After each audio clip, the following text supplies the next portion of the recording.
Today's video is brought to you by ablmerch.com. You're able to get the hat I have on my head, plus a large selection of other hats, t-shirts, stickers, hoodies, and more through the link in the description box below.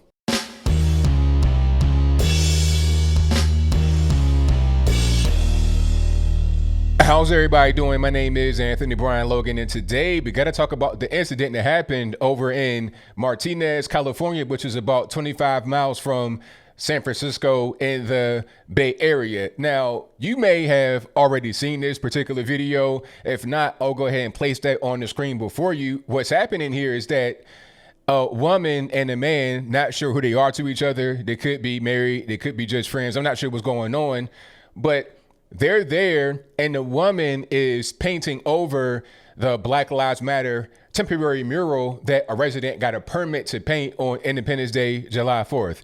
They said, you know what? I don't like this. I'm going to paint over it with some black paint. They were only able to get the B and the L in Black Lives Matter painted over with the black paint. But I guess that was enough to charge them with a hate crime. That's right. A hate crime. I'll place the charges on the screen before you so you can see them. I'll also place a link in the box below so you can see the actual source I got it from for yourself. But the charges are vandalism, which makes sense because that's what that is. If a person got a permit to paint right there and they did it with the city's blessing with, you know, a lawful method, then if you come and destroy it as vandalism, that should be all of what's there. But you also see that they put violation of civil rights. Now, I'm trying to figure out whose civil rights got violated by painting over the B and the L and Black Lives Matter on the ground. Did the asphalt have its civil rights violated? Did the yellow paint have its civil rights violated? Who actually got their civil rights violated?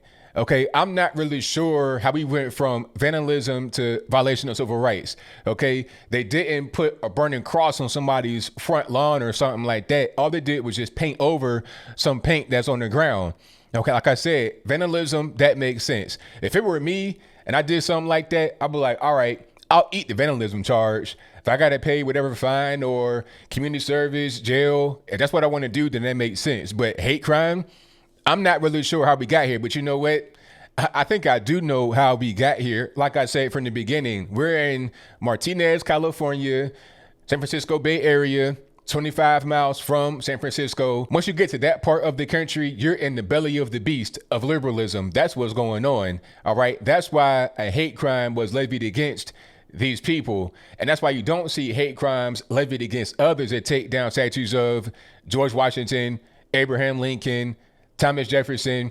They even removed Frederick Douglass statue up there. I think it might have been upstate New York or something. Why would you take down a statue of Frederick Douglass, a black man who was, you know, actually enslaved, got his freedom, and was a vocal opponent of slavery? I'm not sure how that makes any sense at all. But then again, I do understand because this is where we go. I called it years ago, really, and I've also called it this year. When you want to take down statues of Confederate generals, it won't just stop there. Okay, that's just the starting point to get people on their side. And when I say they, I'm talking about the rioters, the insurrectionists, the Marxists, people that want to change history, the America haters. That's just the starting step to get you on their side. Oh, it's the Confederate generals. Put them in a museum. Put them away. It's no big deal. All right. Now, why are you going to put them in a museum? Why are you going to, you know, shove them away? Like, what's the actual reason? Is it because they fought in the war? No, not really. Because if it's about the war, then what was the war really about? Who had slaves? Who didn't? Okay, slavery was the main thing. So if we're going to talk about slavery, who had slaves? George Washington, Thomas Jefferson. Who was just a bad person in general? Who said things that we don't like? It's going to be MLK next. Oh, he was a misogynist. He cheated on his wife, all this and that. He wasn't really a real revolutionary. It'll go on and on and on from there. And people that want to deface those statues, that want to tear them down, they want to do whatever they want to do, will face little to no punishment. That's why you got to have Trump deploy the federals out there to protect statues. All right. But when you want to deface a temporary, not permanent, quote unquote, mural just some yellow paint on the ground that says Black Lives Matter, when you want to deface two of the letters, almost like 1.5 letters with some black paint, oh, hate crime, jail right away. Big rocks, little rocks, send them to Gitmo. That's what's going on, because it's not about the Confederates. It's not about slavery. It's not about anything other than that. It's about people that want to destroy this nation, that want to have their vision of what this nation should be out there as the norm, and whatever we as regular Americans think get pushed to the side, get pushed to the back and forgotten about. This is what they do over the Middle East with the Islamic takeover. Okay, they come into a place, they rename it. Constantinople becomes Istanbul. They take down your statues, your monuments, burn your books, and now they have their vision of what they want a nation to be out there as the norm. Okay. This goes back to Iran in the 70s, the Islamic Revolution. Before a particular point in time, you could go out there with shorts and party on the beach and it was all good. It was like a small America. But then after the quote unquote Islamic Revolution, you got to put on the full beekeeper outfit and you got to put on, skinny jeans with some Timberland style boots. It's 115 degrees in the desert with no water. What are you going to do? That's what they have made the country into. What are you going to do? That is what the vision of these people that are trying to tear down statues is. Not necessarily the full beekeeper outfit, maybe in some parts of the country, but different story, Minneapolis. But anyway, that's not exactly what they want to do as far as the Islamic way. They want to have it be their way, and rather than saying Allah Akbar or something like that as a battle cry, Black Lives Matter is a battle cry. And I got to add one more thing here. I can almost guarantee you that the people that were behind putting Black Lives Matter on the ground were 99% not black, okay? How many black folks live up there in Martinez, California? How many black folks are in the Bay Area, period? Okay, it used to be a lot more, but not so much. I mean, 25 miles away in the city, San Francisco, which you got like a 3 to 4% black population.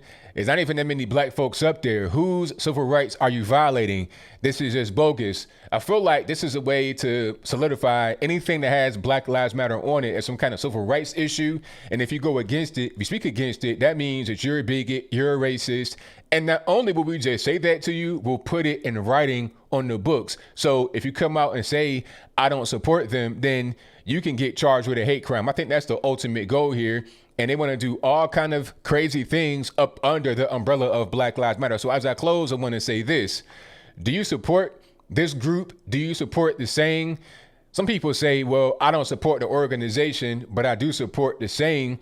Do you really support the saying? Because the saying is much deeper than either supporting the group or just supporting the idea of Black Lives Matter. And Black Lives Matter has become an umbrella term for destruction and chaos. Do you support that?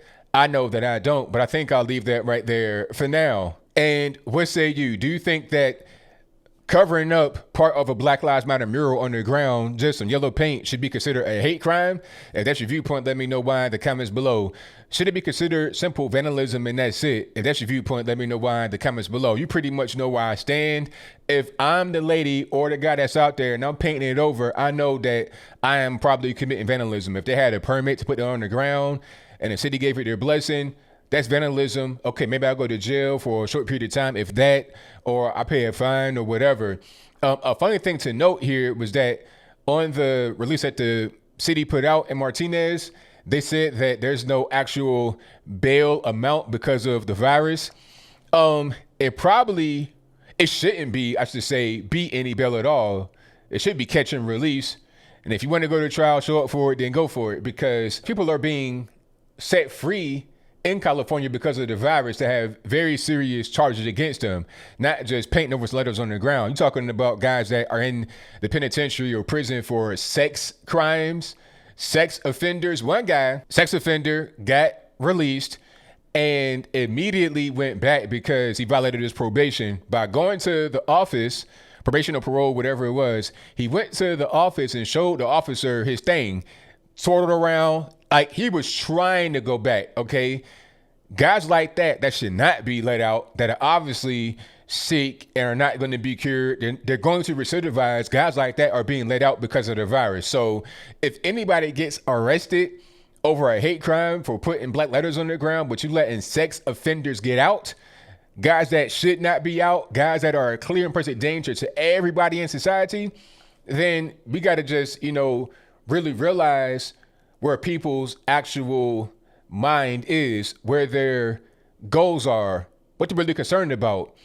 Are we concerned about trying to please people, trying to change history more than we're concerned with people's safety in the country? That's what it appears like to me, not just in San Francisco Bay Area, but Atlanta, Chicago, New York, Houston, Texas, out all over the country. I feel like we're putting people's feelings and political narratives and the election, quite frankly, above safety of a regular, average, everyday citizen. But whatever your thoughts are, please let me know in the comments below. And that's all I got to say for this video. If you like what you heard, please comment, rate, share, and subscribe. Peace.